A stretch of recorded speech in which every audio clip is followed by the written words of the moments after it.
मजा नहीं आ रहा है। हम करते हैं प्रबंध, आप चिंता नहीं।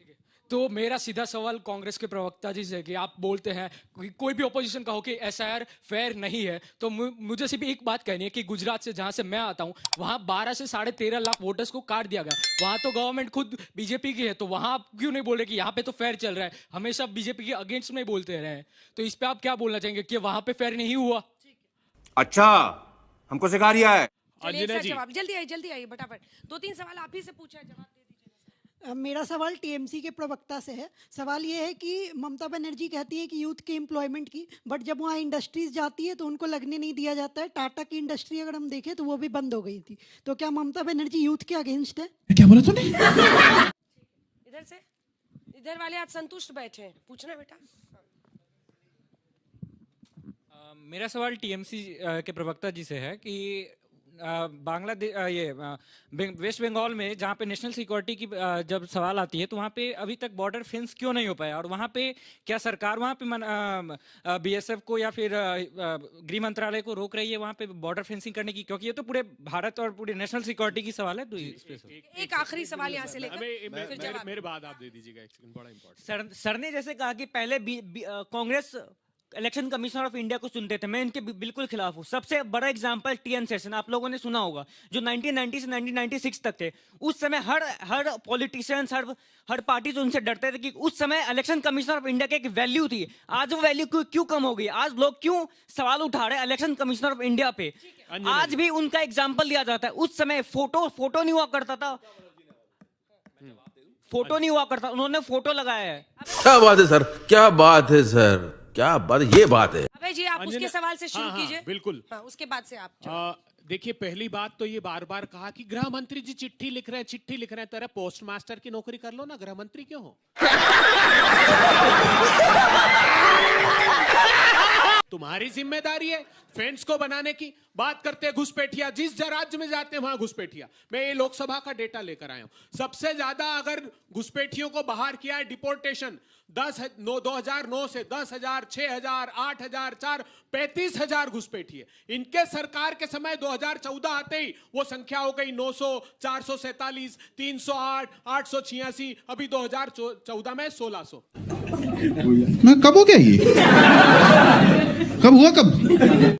अरे भाई, असम में हुआ ना एनआरसी, असम में तो आइडेंटिफाई कर लिए। हेमंत बिस्वा शर्मा कह रहा है कि 19 लाख घुसपैठिए हैं। अब उस 19 लाख में से जैसा वो आंकड़ा 16 लाख, वो कहते हैं 7 लाख मुस्लिम है। तो फिर क्यों बिरयानी खिला रहे हो भैया? तुम तो आए थे बांग्लादेश के मंत्री, हमारे गृह मंत्री ने कहा कि हमने बात कर ली है उनसे, उनको इस सीमा के बाहर फेंक देंगे। उन्होंने कहा हमसे कोई चर्चा नहीं की उन्होंने इस बात की। असम में एसआईआर नहीं कराना चाहते, क्यों? और जो आप कह रहे थे एसआईआर पे, मैं नहीं प्रश्न खड़ा कर रहा हूं, अभी तो आदित्यनाथ भी खड़ा कर रहे हैं। उन्होंने कहा 4 करोड़ फॉर्म वापस नहीं आए। ये एसआईआर की प्रक्रिया के नाम पर सिर्फ अपोजिशन के वोट काटने का षड्यंत्र है। मैं फिर देश को आगाह करना चाहता हूं, इस प्रजातंत्र पर वार मत होने दीजिए। ये आपके हक को चुराने की बात है। बर्तानिया हुकूमत से सिर्फ 2 मुद्दों पर लड़े थे। अरे इनके वोट ही नहीं चोरी हो रही, कैसे बर्तानिया हुकूमत ये वो? इनको किसी ने आप में से कोई ऐसी शिकायत लेकर आया है आपके आसपास? अंजना जी, आपके पूरे परिवारों में किसी से आपने शिकायत सुनी है? बिहार जली ना, तेरी भी जली ना। बिहार में 65 लाख वोट कटे कि नहीं कटे, वो कौन थे फिर बताइए ना। जो उसका तो हिसाब दिया ना कि चुनाव आयुक्त के घर पर गए, जब ऑफिस में मिलने गए तो उन्होंने कहा कि 20% तो वोट कटेंगे। हर शो में मैं यहाँ पर युवा जो आते हैं उनसे पूछती हूँ, आप में से कोई भी परिवार का कोई भी व्यक्ति किसी ने कंप्लेंट की है? एक व्यक्ति नहीं बोल रहा। इसकी वजह से मुझे लगता है और भरोसा घट रहा है। विनोद जी, क्या ये हर बार झूठ बोलते इतना झूठ बोलते हैं कि उससे और भरोसा घट रहा है। के रसूख पर सवाल हो सकता है, जो इस बच्चे ने पूछा कि एक वक्त पर टीएन सेशन के नाम पर लोग सारे सहमत थे। देखिए, यही नहीं, अभी और सुनिए।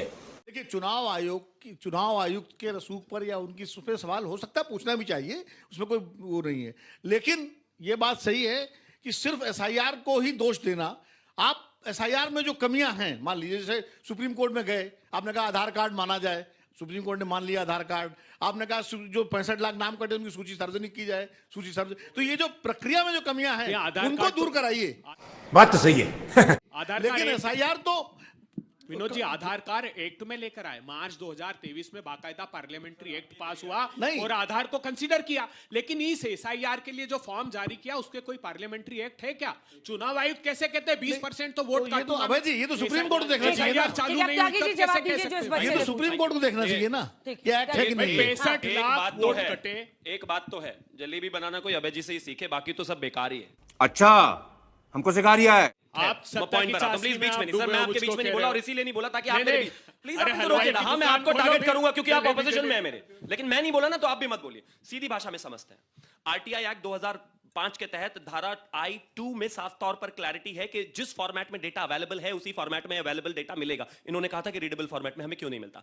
पीपल्स रिप्रेजेंटेशन एक्ट 1951 के तहत समय सीमा से लेकर तमाम तरह की चीजों पर एक फॉर्मेशन लेआउट है, जिसको लेकर आदरणीय गृह मंत्री जी ने अभी लोकसभा में कहा। तीसरी चीज आपने कहा कि चुनाव आयुक्त पर लगातार इस तरह की क्रेडिबिलिटी क्राइसिस क्यों है, क्योंकि एक रिपीटेड प्लान्ड वे में चीजों को किया जा रहा है। अभी कल परसों जाके 2 दिन पहले जर्मनी में राहुल गांधी ने कहा है कि हिंदुस्तान के लोकतंत्र पर खतरा है, हिंदुस्तान में जो है ईडी और सीबीआई को कॉम्प्रोमाइज की इंस्टीट्यूशंस पर खतरा है, ईडी और सीबीआई को जो है अपने तरीके से सरकार इस्तेमाल कर रही है। और जिस तरह के हालात हैं हरियाणा में भी हम ही जीत रहे थे और तमाम प्लीज बीच में नहीं, ये वर्बल डायरिया कोई चीज होती है, सारा यहीं थोड़ी कर देना। रुकिए ना प्लीज, 232 में पड़ी है। मैं बीच में नहीं बोला हूं। दुबे जी, दुबे जी, आप दिस इज रॉन्ग, नहीं मतलब बोले, कमाल हो सम्मान गया। कीजिए। Thank you. अब दूसरा, उन्होंने कहा कि हरियाणा में भी हम ही जीत रहे थे और इसके अलावा और तमाम जगहों पर हम ही जीत रहे थे। बाहर निकलो भाई, इस यूफोरिया से बाहर निकलो, कहीं नहीं जीत रहे आप। जनता पसंद ही नहीं करती आपको, जीतोगे कैसे? अरे भाई चुरा रहे हो आप। बीच में नहीं सर, 10 सेकंड तो रुक जाइए। हरियाणा में चुनाव चुराया, अब अब आगे बिहार आता हूं।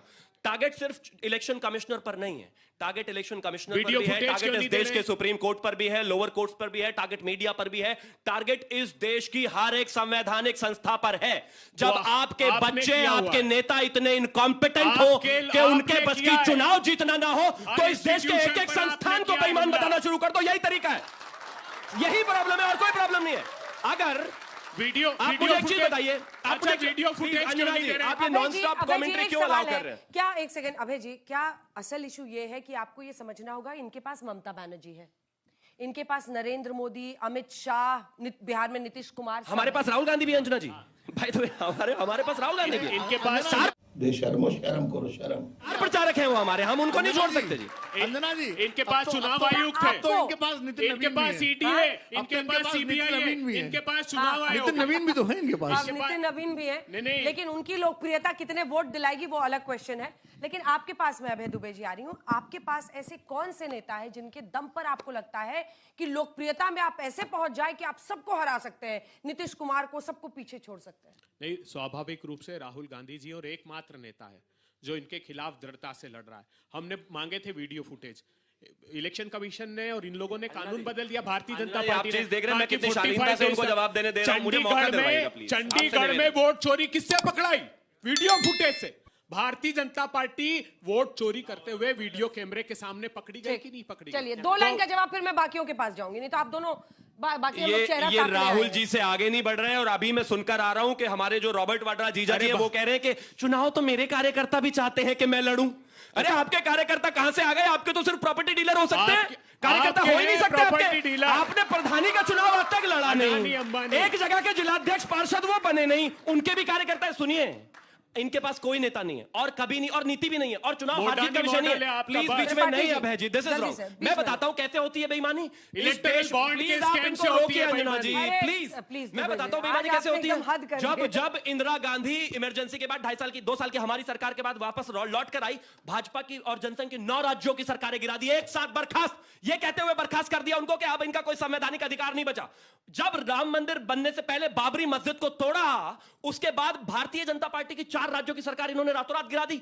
ये होती है बेईमानी। कोई एक राज्य की सरकार बताइए जो हमने गिरा दी हो कांग्रेस की, कोई एक।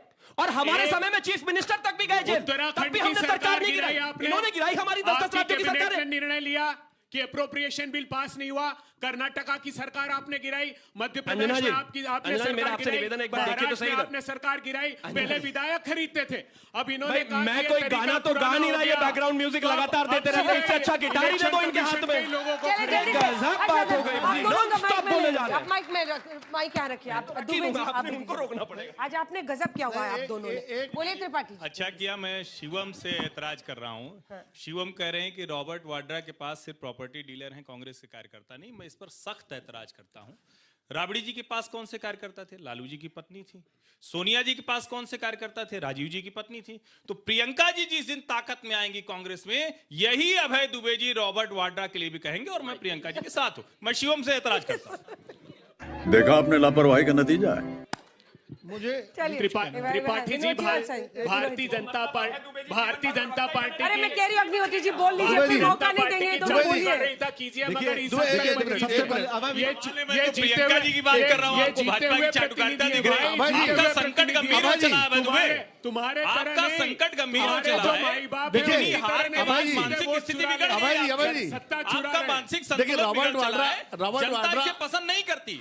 हर्ष जी, रॉबर्ट वाड्रा बहस का मुद्दा नहीं है, वो ठीक है, शिवम ने कहा। लेकिन शिवम, एक मैं तथ्य ठीक करना चाहता हूं।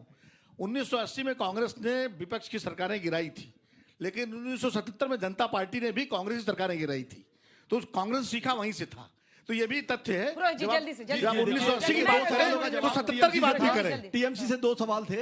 एक सवाल की फेंसिंग की, तो मैं बात बता देता हूं कि फेंसिंग का काम बीएसएफ और बीजीबी इन दोनों के डिस्प्यूट की वजह से अटका हुआ है। कहीं कहीं जगह बांग्लादेश की जो सिक्योरिटी गार्ड है उनका और हमारा, हम दोनों का। और दूसरा सवाल था, आज आप क्या खा के पी के आए हैं? जल्दी से दुबे जी।